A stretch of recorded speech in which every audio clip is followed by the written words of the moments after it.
Hey guys, thanks for tuning in to another video on ForgottenWeapons.com.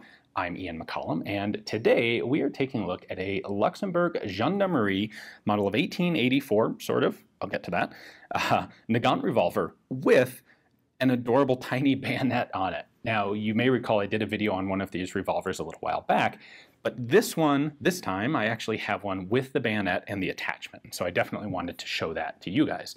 When I filmed the first video, frankly, I didn't think I'd ever get a chance to see one of these in person. They're incredibly rare. So, in the previous video, I discussed some of the development of the Nagant revolver lockwork and the system, and so I'll abbreviate that. If you're interested, check out the previous video. I'll link to it in the end cards of this one. What I want to do instead is focus on some of the Luxembourg-specific information regarding this pattern, and I want to correct two little mistakes that I had in the previous video. So the first one is that this is a model of 1884. Now, these were delivered starting in 1884, they were ordered in 1883, but as far as anyone has been able to tell, they actually were never given an official designation by the Luxembourg Gendarmerie. So Model 1884 is the designation that's come into use in the collector's field because, well, it's accurate and it's descriptive and you have to call them something.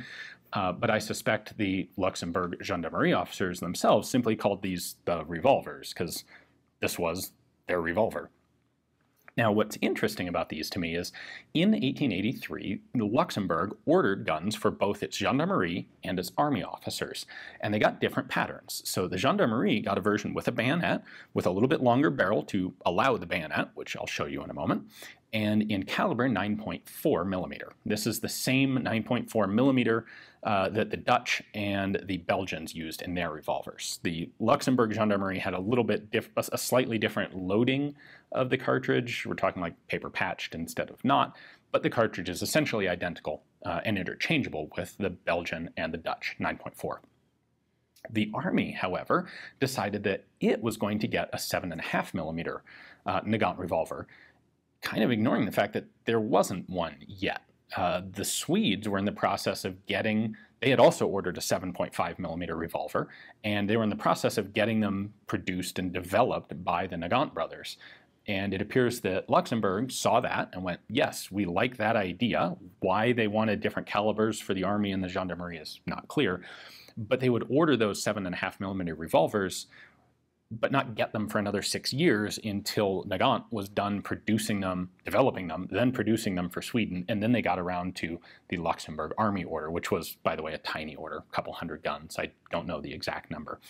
As for the Gendarmerie guns, they were delivered basically right away because the cartridge already existed.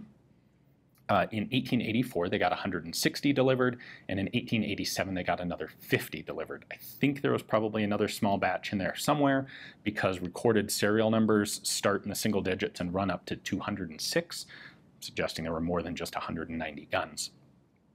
Anyway, let's go ahead and take a closer look at this so I can show you what the bayonet is. I still can't tell you exactly why the bayonet, but we can show you what it is. It is not particularly common to run into a handgun with a bayonet. I know I've seen some advertised today that you would maybe think of as a joke, but the Luxembourg Gendarmerie didn't take this as an actual joke. They issued these seriously. There is obviously some good question as to what's the real benefit of having this, but I suppose it does give you sort of a less lethal option, aside from hitting someone with the gun, that you can give them a little gentle prodding with the bayonet and perhaps encourage someone to be a little more obedient. At any rate, a couple technical differences between this and the Army pattern guns. The biggest one is that the barrel is actually 20 millimeters longer, and the reason for that is you've got this bayonet adapter, which is just screwed onto the front of the gun. These, by the way, are fairly often missing, so all of the Gendarmerie guns had the bayonets on them, but later owners took them off because it's kind of clumsy and awkward, and if you just want a handy target shooting revolver, well, it didn't seem to be anything special. So the issue with this is it gets in the way of the ejector rod. So if you don't lengthen the barrel, you wouldn't be able to pull the ejector rod far enough forward to actually rotate it out and use it. Now, on one of the normal guns, the front sight's sitting up here, but there's nothing underneath, and so the barrel can be a little shorter. On these, they had to extend it. The bayonet itself is a little cruciform spike. It is all of 5¼ inches long and held in place by this little flat spring. I can pull that out. There's just a little notch there to retain it. Normally, something like this, oh, and notice the bayonets are serial numbered. This is 106, which does actually match both the gun and the bayonet holder. There's the serial number on bayonet holder, and there's the number on the gun itself.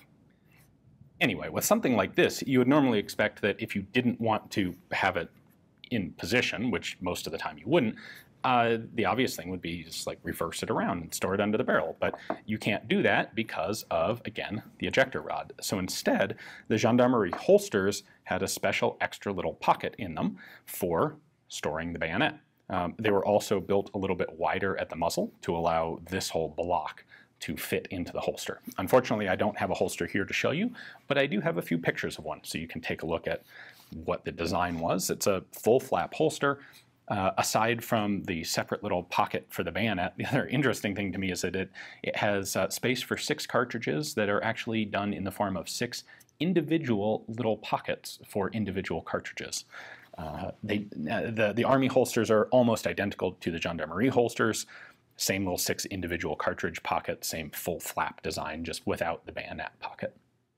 One other little detail to note, to help you line up the bayonet correctly, there is a flat surface right here on the holder, and on the bayonet, in addition to that notch for the retention spring, we also have a little flat cut right there that matches that ledge.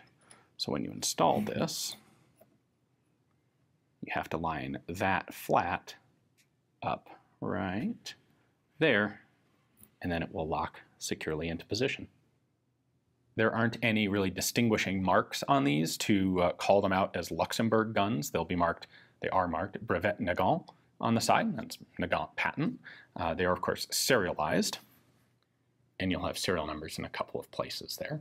You have a few proof marks. There's ours. This one's faded down a bit, but star over N, I believe, right there, or Z.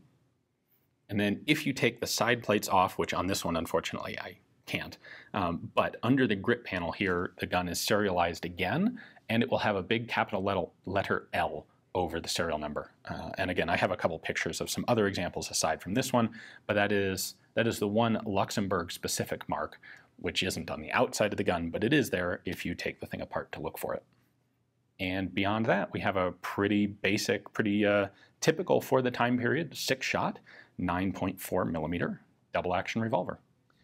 Officially, these revolvers were replaced in gendarmerie service in 1903 by the FN model of 1900 pistol, and essentially taken out of service there, although interestingly, they brought a couple dozen of them back into service in 1929, and they would remain officially in service until 1940 when the Germans disarmed all the Luxembourg armed forces.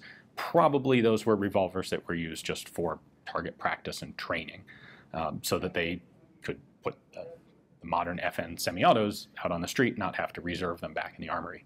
Anyway, these are exquisitely rare guns.